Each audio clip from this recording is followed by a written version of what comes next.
विद्यार्थियों, एक बार फिर से आपका स्वागत है आपके अपने YouTube चैनल प्रारंभ क्लासेज में। इस बार करंट की 2 नहीं 3 वीडियो बन जा रही है। तकनीकी समस्या के कारण जो है सेकंड वाली वीडियो बीच में कट गई, इसलिए हमको ये तीसरा पार्ट छोटा सा देना पड़ रहा है। तो उम्मीद ये रहेगी कि आप तीनों पार्ट को देख लीजिए, अपनी नोट्स बना लीजिए और उसको समझ लीजिए जैसा समझाया जा रहा है वैसा। ठीक है, वीडियो काफ़ी इम्पॉर्टेंट है और पूरा देखिएगा। तो जो आप लोग आधा अधूरा देखते हैं ना, तो टाइम पास वाली आदत थोड़ा बदलिए। वो इसलिए कि अब समय है कुछ और का मतलब कि पेपर उठा के अगर देखा जाए जो अभी हो रहे हैं, तो उनके स्टैंडर्ड्स के हिसाब से क्या हमारी पढ़ाई उतनी स्टैंडर्ड है? अगर नहीं तो सिलेक्शन के बारे में सोचना ही नहीं है। ठीक है, तो जो अधूरा रह गया उसको इस तीसरी वीडियो में पूरा करते हैं। शुरुआत करते हैं। 26 का ही एक करंट बचा रह गया था जो मोस्ट इम्पॉर्टेंट है, वो है कारगिल विजय दिवस। ठीक है, पहले तो ये कि कारगिल विजय दिवस कब मनाया जाता है, तो सीधा सा आंसर 26 जुलाई। ठीक है, दूसरा क्वेश्चन जो बनाया जा सकता है वो ये है कि 26 जुलाई 2023 को किस क्रम का कारगिल विजय दिवस मनाया गया। ठीक है, तो अपना आंसर क्या हो जाएगा? क्रम रहा इस बार 24वां। ठीक है, कारगिल युद्ध प्रारंभ कब हुआ? 10 मई 1999 को। भारतीय सैनिकों ने कारगिल विजय कब की? 26 जुलाई 1999 को। ठीक है, अभी ध्यान रखिएगा कि 26 जुलाई 1999, ठीक है, यहाँ 19 लिख गया था इसलिए सही कर रहा हूँ। ठीक, तो 26 जुलाई 1999 को कारगिल विजय हुई और 26 जुलाई 1999 को टाइगर हिल पे जब तिरंगा फहरा दिया गया तो ये मान लिया गया कि भारत ने कारगिल विजय कर ली है। ठीक है, अब ये ध्यान रखिएगा कि इस कारगिल में घुसपैठ के लिए पाकिस्तान द्वारा चलाया गया ऑपरेशन, तो वो था ऑपरेशन बद्र। ठीक है, कारगिल विजय के लिए भारत द्वारा चलाया गया ऑपरेशन, वो था ऑपरेशन विजय। तो ये दो ध्यान रखिएगा। आजकल ये पूछा जा रहा है कि कारगिल घुसपैठ के समय या कारगिल में घुसपैठ करने के लिए पाकिस्तान ने कौन सा ऑपरेशन चलाया था? बद्र। इसकी पूरी कहानी ये है ना कि 1999 में अटल बिहारी वाजपेयी जी प्रधानमंत्री थे और वो उसमें गए थे पाकिस्तान के दौरे पर। वहाँ पाकिस्तान से वार्ता हुई और ऐसा लगा कि चीज़ें जो है ठीक ठाक होंगी।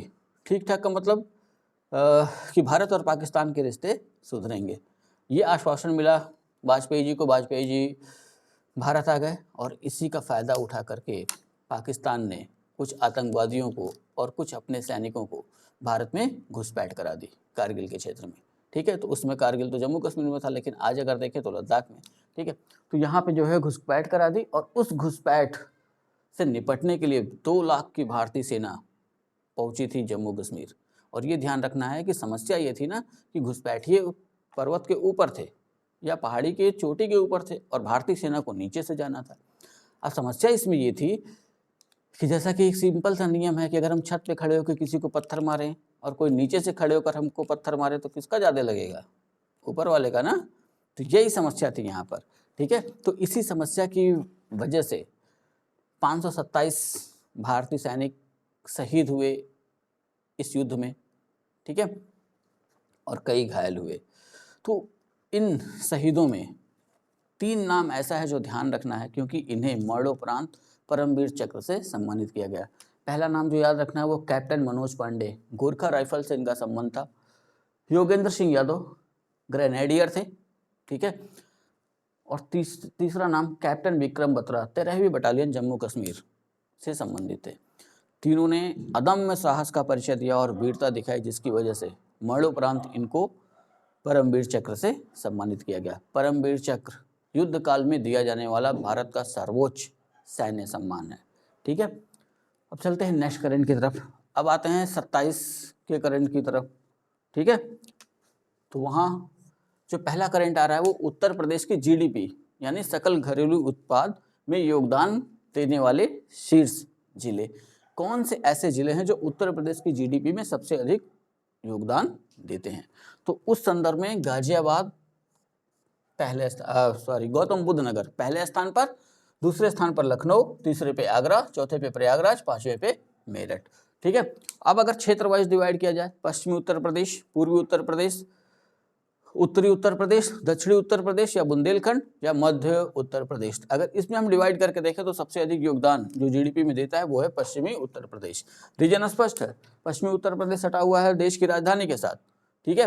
ये रीजन है कि इसका विकास ज़्यादा हुआ, और जैसे जैसे हम राजधानी से दूर होते चले जा रहे हैं वैसे वैसे विकास जो है कम होते जा रहा है। बुंदेलखंड और पूर्वोत्तर, बुंदेलखंड और पूर्वी उत्तर प्रदेश, ये दो ऐसे क्षेत्र हैं जहाँ विकास काफ़ी धीमा है, ठीक है। अगला नाम एक चर्चा में है संजय कुमार मिश्र। याद होगा पीछे भी ये नाम हम लोगों ने पढ़ रखा है 11 तारीख के करंट में, ठीक है। वहाँ पे इनको जो सरकार द्वारा सेवा विस्तार दिया गया था ना 2 कालक्रम के बाद, उसको उच्चतम न्यायालय ने वैध नहीं माना था और सरकार को कहा था कि 31 जुलाई तक ये अपने पद पर रहेंगे, और 31 जुलाई के पहले या 31 जुलाई तक सरकार को क्या करना है, नया प्रवर्तन या नया ईडी निदेशक या प्रवर्तन निदेशक ढूंढ लेना है, ठीक है। तो उसी से संबंधित एक नई इंफॉर्मेशन आ रही है, ईडी इन्फोर्समेंट डायरेक्टरेट, ठीक है। प्रवर्तन निदेशालय के निदेशक हैं संजय कुमार मिश्र। उच्चतम न्यायालय ने वो जो 31 जुलाई की जो समय सीमा दी थी ना, तो उच्चतम न्यायालय ने क्या किया, अब उसको बढ़ा करके कर दिया है 15 सितंबर तक इनके कार्यकाल में वृद्धि कर दी है, ठीक है। ध्यान ये रखना है कि 2018 में 2 वर्ष के लिए इनको पहले कार्यकाल के लिए ईडी में के लिए नियुक्त किया गया, उसके बाद लगातार इनके कार्यकाल में सरकार बढ़ोतरी करते जा रही है, ठीक। अब ये ध्यान रखना है कि सरकार चाहती थी कि इनका कार्यकाल 15 अक्टूबर तक बढ़ा दिया जाए, ठीक है, लेकिन उच्चतम न्यायालय इस बात पे सहमत नहीं हुआ, और जनहित को ध्यान में रख करके और देश हित को ध्यान में रख करके इनके कार्यकाल की वृद्धि की गई। ऐसा उच्चतम न्यायालय कर सकता है, ठीक है। नेक्स्ट करंट पे आइए, तो अगला करंट है फ्रीमेंटल हाईवे। पहले तो ये है क्या, पहला ही क्वेश्चन यही बन जाएगा, ठीक है। एक भारतीय की वजह से चर्चा में है, इस वजह से इस पे ध्यान देना है। फ्रीमेंटल हाईवे पनामा में पंजीकृत 199 मीटर लंबा मालवाहक जहाज। तो पहला ये हो गया कि फ्रीमेंटल हाईवे पनामा में पंजीकृत 199 मीटर लंबा मालवाहक जहाज है, ठीक है। क्यों चर्चा में रहा कि नीदरलैंड के तट के पास उत्तरी सागर में, ठीक है, ये 3000 कारों को ले जा रहा था, और किन्हीं भी कारणों से इस जहाज में लग गई आग, और इस अग्निकांड में चालक दल में एक भारतीय सवार था जिसकी मृत्यु हो गई, और बाकी 20 चालक दल के सदस्य घायल हो गए, शेष अन्य को बचा लिया गया, ठीक है। तो इस वजह से ये फ्रीमेंटल हाईवे चर्चा में रहेगा। ध्यान में रख लेना है कि जहाज का नाम ऐसा है कि सुन के लगता है सड़क होगी, ठीक है। तो इसलिए ध्यान में रखना है कि यहाँ पूछ सकता है कि फ्रीमेंटल हाईवे जो हाल ही में चर्चा रहा क्या था, ठीक। जैसा कि पीछे क्वेश्चन बनते आए हैं, मैं अपने एक्सपीरियंस से बता रहा हूँ कि ऐसे ही क्वेश्चन बनते हैं। जैसे क्वेश्चन क्या बना दिया, फ्रीमेंटल हाईवे इनमें से क्या है, बस अगर ध्यान में है मालवाहक जहाज तो ठीक, नहीं तो हाईवे तो है ही है, ठीक है। उतारिए इसको।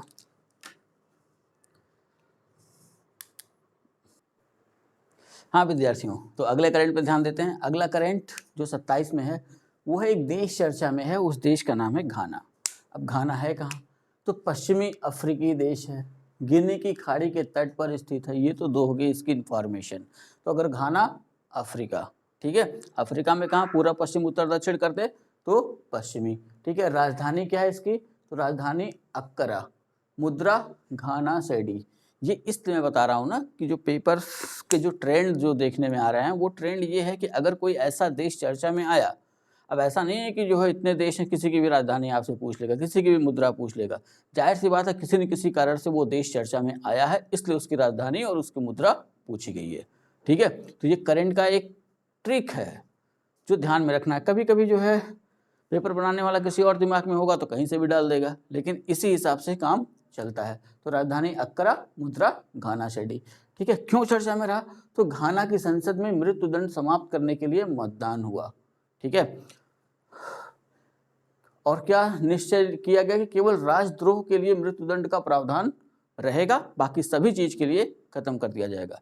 अब ऐसा इसलिए हो रहा है ना कि 1993 के बाद घाना में किसी को भी मृत्युदंड की सजा नहीं दी गई है, इसको आपसी सहमति कह सकते हैं। लेकिन ये ध्यान रख लेना है कि इसी चीज को संसद कानून बना करके, ठीक है, या संसद में जब ये बहुमत से पारित हो जाएगा तो संसद इसको कानूनी रूप दे देगी। ठीक, बस इतना ही अंतर है। सैद्धांतिक रूप से तो 1993 से ही किसी को फांसी नहीं दी गई। ठीक है, तो इस वजह से घाना चर्चा में रहा। तो 28 के कुछ करंट हैं, उनको देख लेते हैं। हाँ, एक आयोग चर्चा में है, जस्टिस रोहिणी आयोग। तो जो पहला क्वेश्चन बनेगा ना वो ये बनेगा कि जस्टिस रोहिणी आयोग किस चीज़ के लिए गठित किया गया, कब गठित किया गया। ठीक है, ये सबसे बेसिक क्वेश्चन। तो ये ध्यान रख लेना है कि अक्टूबर 2017 में गठित किया गया। ठीक है, और 1 साल के लिए गठित किया गया था, लेकिन 17 में गठित होने के बावजूद भी 17 बार इस आयोग को विस्तारित किया जा चुका है। 2-2, 3-3 महीने बाद, 2-2, 3-3 महीने करके जो है इसका विस्तार किया गया। क्यों बनाया गया ये आयोग? ओबीसी आरक्षण के वर्गीकरण के संबंध में। ठीक है, तो ऐसा देखने में आ रहा था कि ओबीसी में कई जातियां हैं, तो कुछ जातियां काफ़ी लाभ की स्थिति में हैं, बाकी ओबीसी की जातियां इस आरक्षण से वंचित हैं। तो इसी संदर्भ में आरक्षण, ओबीसी आरक्षण की एक नई व्यवस्था के लिए जस्टिस रोहिणी आयोग बनाया गया, जिसमें ये व्यवस्था की गई। अब ये आयोग ने जो संस्तुति दी है, इस आयोग ने कहा है कि ओबीसी आरक्षण को 3 से 4 श्रेणी में विभाजित कर दिया जाए। ठीक है, यानी कि जो क्रीमी लेयर वाला जो मामला है ओबीसी आरक्षण के लिए, जैसा हम लोगों ने पढ़ा था अनुच्छेद 16 में संविधान पढ़ते समय, तो जो क्रीमी लेयर वाला मामला है 15 में पढ़ा था। ठीक, अनुच्छेद 15 में जो हम लोगों ने पढ़ा था उसके बारे में। तो जो क्रीमी लेयर वाला मामला है ना, तो 8 लाख की सीमा है कि जिसके घर वालों की आय, माता पिता की आय 8 लाख से कम होगी उन्हीं को आरक्षण मिलेगा, 8 लाख से अधिक वालों को आरक्षण नहीं मिलेगा। तो इस दायरे में लगभग सब आ जा रहे हैं, कुछ को छोड़ दिया जाए तो इस संदर्भ में कुछ विशेष जातियों को, ओबीसी वालों को लाभ मिला है, कुछ को बिल्कुल लाभ नहीं मिल पा रहा। इसी संदर्भ में इस आयोग ने एक संस्तुति की है कि ओबीसी आरक्षण को 3 से 4 श्रेणियों में विभाजित कर दिया जाए। ध्यान ये रखना है, हुआ नहीं है। ठीक है, एक आयोग बना था देखने के लिए कि कैसे क्या किया जाए, और उस आयोग ने अपनी संस्तुति दी है कि हाँ ऐसे किया जा सकता है। ठीक है, नेक्स्ट करंट की तरफ आए तो इस पे ध्यान बना के रखिएगा। इस करंट पे सेमिकॉन इंडिया 2023। ठीक है, तो जो पहला क्वेश्चन बन रहा है कहाँ, ठीक, तो स्थान गांधीनगर गुजरात। कब से कब तक? 28 से 30 जुलाई 2023।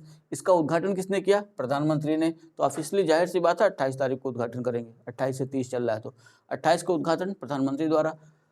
है क्या ये? भारत में सेमीकंडक्टर जिसका यूज़ कई जगह छोटी छोटी चिप बनाने में हो, जिसको हम छोटी छोटी चिप जो मोबाइल में लगी होती है, लैपटॉप में लगी होती है, इससे संदर्भ में। ठीक है, तो भारत को सेमीकंडक्टर हब बनाने के उद्देश्य से इसका आयोजन किया गया है। कई देशों के लोग इसमें भाग ले रहे हैं, कई कंपनियां इसमें भाग ले रही हैं जो भारत में सेमीकंडक्टर बनाने की फैक्ट्रियां लगाएंगी। ठीक है, एक नाम आ रहा है देव रतोड़ी। नाम तो सुना सुना नहीं है, लेकिन अभी हाल ही में चर्चा में रहा। वो इसलिए कि देव रतोड़ी उत्तराखंड के टिहरी जिले से संबंधित हैं। ठीक, अगर इनके पूरे एड्रेस की बात की जाए तो उत्तराखंड के टिहरी जिले में भिलंगना क्षेत्र के, ठीक है, कोमरिया सोड गांव के ये रहने वाले हैं। आर्थिक स्थिति सही नहीं होने की वजह से ये चले गए बम्बई काम करने के लिए। ठीक है, होटल में, रेस्टोरेंट में काम किया। रेस्टोरेंट में काम करते करते इनके भीतर अभिनय का कीड़ा, वो जगह कुछ अभिनय के क्षेत्र में इन्होंने हाथ आजमाए, तो 1-2 सीरियल्स में इनको काम मिले। उसके बाद इसी होटल में काम करते करते ये एक होटल के ट्रिप की तरफ से गए चीन, और चीन में इनकी प्रतिभा को पहचाना गया और बताया जा रहा है कि 35 से अधिक चीनी फिल्मों में ये अभिनय कर चुके हैं। ठीक है, तो ये चर्चा में क्यों रहे? इस वजह से चर्चा में नहीं रहे। ठीक है, देव रतोड़ी के संघर्षों की जो कहानी है ना, इनके संघर्षों की कहानी को चीनी पाठ्यक्रम में शामिल किया गया, चीन के स्कूलों की जो किताबें हैं उसमें शामिल किया, इसलिए देव रतोड़ी चर्चा में रहे। ठीक है, अगला नाम जो चर्चा में है वो है योशिमासा हयाशी। जापान के विदेश मंत्री हैं, भारत की आधिकारिक यात्रा पर हैं। ठीक है, जापान और भारत का संबंध काफ़ी अच्छे हैं व्यापारिक दृष्टिकोण से, तो इस वजह से जापान और भारत के विदेश मंत्री, रक्षा मंत्री ये आया जाया करते हैं, बाकी जितने भी मंत्री हैं। ठीक, अगला 31वें ग्रीष्मकालीन विश्वविद्यालय या यूनिवर्सिटी खेल 2023। ठीक है, कहाँ पे स्थान? तो स्थान है चेंगदू। ठीक है, कहीं कहीं चेंगदू को जो है चोंगदू भी लिखा हुआ है, ये ध्यान रखिएगा आप लोग, ठीक है। तो 2 पेपर पढ़ेंगे तो कहीं चेंगदू लिखा मिलेगा, कहीं चोंगदू लिखा मिलेगा। है कहाँ पे? चीन। ध्यान ये रखना है कि इसका आयोजन अभी चल रहा है, ठीक है। भारतीय खिलाड़ी जो तीरंदाज हैं उनकी अच्छी परफॉर्मेंस की वजह से ये मामला चर्चा में आया। और ये वैसे भी याद रखना है कि ऐसे जो है क्वेश्चन सीधे पूछ लिए जाते हैं। 31वें ग्रीष्मकालीन विश्वविद्यालय यूनिवर्सिटी खेल 2023 किस देश में आयोजित हो रहे हैं, ठीक है। तो ये खत्म हुआ अपना 22 से 28 तक का पूरा करंट। 3 पार्ट में बना हुआ है, गलती से 3 पार्ट में बनना तो 2 ही पार्ट में था, थोड़ी सी मिस्टेक की वजह से इसको 3 पार्ट में करना पड़ा। तीनों पार्ट देखिए, अपने नोट्स बनाइए और चीज़ों को समझिए, ठीक है। मामला वो है इस समय कंपटीशन का कि जो सबसे ज़्यादा जानेगा वही सिलेक्शन पाएगा। थोड़ी सी लापरवाही कई साल पीछे ले जा सकती है, ठीक है। तो चाहे कोई सा भी एग्जाम आप दे रहे हो, कोई भी कंपटीशन का एग्जाम दे रहे हो, सब में समान रूप से पूरा करंट उपयोगी है। हाँ, पूछने का तरीका बदल सकता है, लेकिन जिस एंगल से हमने करंट को देखा है या जिस एंगल से मैंने उस करंट को आपको दिखाने की कोशिश की है, उसी एंगल से उसको देखिएगा कि हर करंट में जो भी मुद्दे बन रहे हैं, 4, 5, 6 जैसे भी पॉइंट बन रहे हैं, उस पर ध्यान बनाकर रखना है। जैसे जस्टिस रोहिणी आयोग के बारे में एक बार फिर मैं चर्चा कर दूँ कि कैसे क्वेश्चन बनाएगा। क्वेश्चन सीधा पूछ सकता है, जस्टिस रोहिणी आयोग का संबंध इनमें से किससे है? 4 चीज़ें नीचे लिखी होंगी, या नीचे लिखा होगा हेडिंग में होगा ओबीसी आरक्षण के वर्गीकरण के संबंध में सरकार ने इनमें से किस आयोग की नियुक्ति की, ठीक। तो ये जितने भी आयोग बनते हैं ना, तो अमूमन जस्टिस लगा हुआ है, तो जो रिटायर हो चुके जज होंगे ना, उन्हीं के अध्यक्षता में बनेंगे। तो ये जस्टिस रोहिणी ये भी सेवानिवृत्त न्यायाधीश हैं, ठीक है, जिनकी अध्यक्षता में ये आयोग गठित किया गया है। आगे इस आयोग में जो जो चीज़ें होंगी या जो भी अगर कोई सरकार निर्णय लेती है तो वो मैं सामने लेके आऊँगा, ठीक। तो नेक्स्ट जो अपनी वीडियो करंट की बनेगी ना, तो 29, 30, 31 3 दिन का करंट देके ख़त्म करेंगे, फिर उसके बाद 1 अगस्त से आगे ऐसे बढ़ाएंगे, ठीक है। तो वीडियो को पूरा देखिए, वीडियो अच्छी लग रही हो तो लाइक करिए, सब्सक्राइब करिए, कमेंट करिए, जहाँ ना समझ में आ रहा हो वहाँ मैसेज करके पूछिए, ठीक है। चाहे व्हाट्सएप करके पूछिए, चाहे यहीं यूट्यूब वाले ही मैसेज में मैसेज कर दीजिए, ठीक। और वीडियो लिंक में टेलीग्राम का लिंक दिया हुआ है, तो अगर आप उस टेलीग्राम के लिंक को ओपन करके अगर टेलीग्राम को चैनल को सब्सक्राइब कर लेंगे तो वीडियो के बारे में जानकारी मिलती रहेगी, ठीक है। तो इतना आप तैयार करिए, मिलते हैं नेक्स्ट वीडियो में, तब तक के लिए जय हिंद।